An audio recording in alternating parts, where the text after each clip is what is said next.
kahit po nakahinto lang yan, tapos galaw-galawin ng manibela, lalabas na yung tunog. Parang.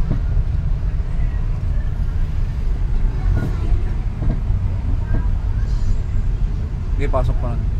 Ito pa? Diyan sa kaliwa. Ito na? Oo. Ito pala. Tingnan ko kanina eh. Ito kaya eh. Kaso may nag-ano Yun. sa likod. Baba po muna ako.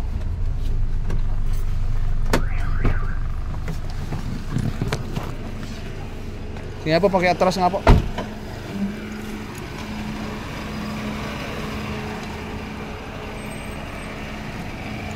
Di ba, bante ba? Yun. Yun.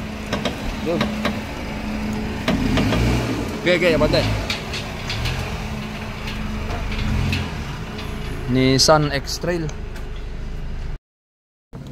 Okay. Yun. Ano yan?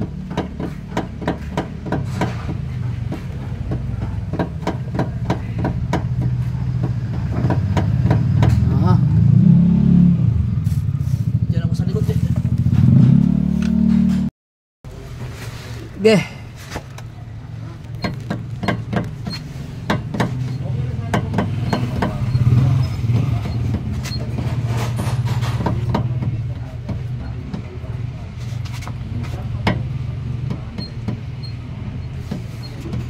Ay nako.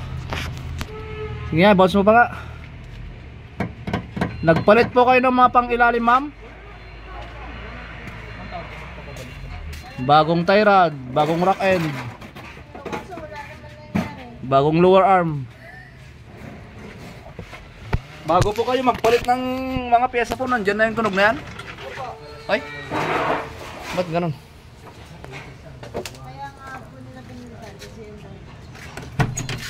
Kaya sila nagpalit ng pangilalim dahil sa tumutunog.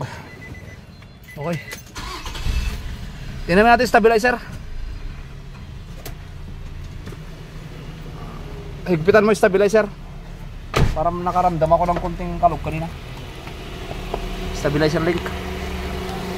Mahigpit. Ayan o. 17. Oh.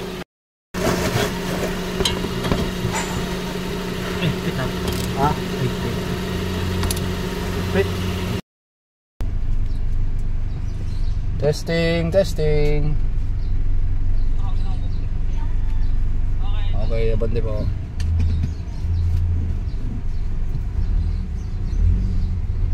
Obserbahan nyo po.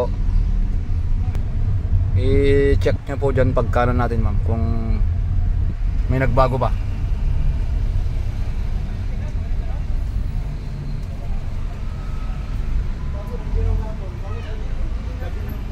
Wala na. Ano po, ma'am? Mukhang wala na. Mukhang wala na po. Sabi ni ma'am, mukhang wala na daw. Kasi yung stabilizer niya talagang wala dun sa baba. Ito. Stablink, kanan po tayo. Stablink, kinalas po namin, tinanggal po namin. Dahil ito ang suspect number 1. Ito ang hula natin. Sana tumama hula natin. Napansin po namin yung pangilalim, nagpalit na ng rack end, tie rod, suspension arm, pero stabilizer.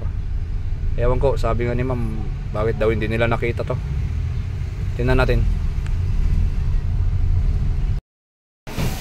Saan yung lumang stablink?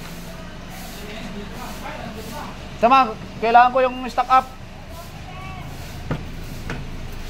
Okay, testing tayo.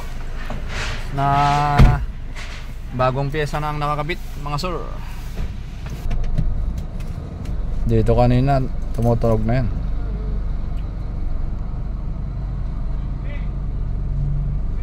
Pangalawang testing po kami.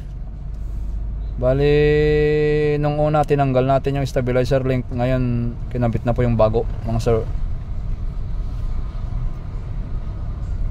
Diretso tayo. Wala na, ma'am.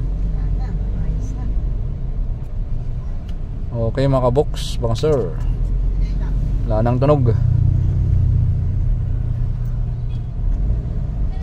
Sige, okay po, doon na lang po sunod. Nagaya po ng madalas ko pong sinasabi sa inyo, kapag nagpapahanap po kayo ng mga ingay sa pangilalim, lalo na kung isa lang yung klase ng tunog.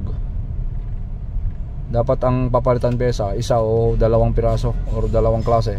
O pwede pa, pero kung mga 3, 4, 5 pataas, wala na yun. Sobra na yun. Sigurado dagdag gastos na po kayo dyan. Saan pa kayo galing, ma'am? Malapit lang kayo? Sa ano lang, Bayani Road. Tagig. Wala na, ma'am. Okay na. Okay na. Papakita natin yung lumang pyesa. Sige, Jay, pakita natin yung luma. Ito, itong isang side nya, yan o. Isang daliri ko lang, i-steady mo, hawakan mo. Yan, nagagalaw ko. Itong isa, matigas itong isa. Yan o. Wala, hindi ko maitulak ko. Kailangan mong persahin. Ayan o. Oh, kailangan mong persahin talaga bago mo maitulak. Ibig sabihin itong joint nya magaspang doon sa loob, mga sir. Stuck up, kaya sumasabit. Kaya pagka nagbabounce yung sasakyan o di kaya kumakabig po kayo sa manibela ninyo, umiingay siya. So stop link, ito ang naging solusyon ng problema ni Madam. Nissan X-Trail na madami nang pinalitan, rack end, tie rod, saka yung suspension arm assembly. Okay, thank you.